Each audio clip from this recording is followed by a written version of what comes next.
में वज़ू खाना और बाथरूम बनाने का प्रोग्राम है, इसलिए जेसीबी लगा करके उन्होंने ये काम शुरू किया है अल्लाह का नाम ले करके।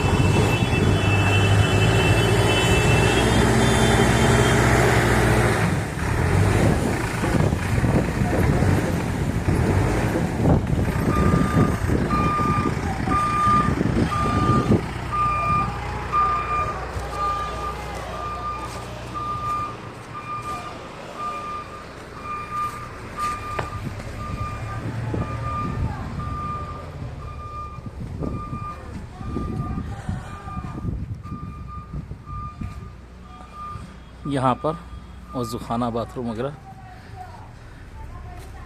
तकलीफ़ तो थी मदरसे को।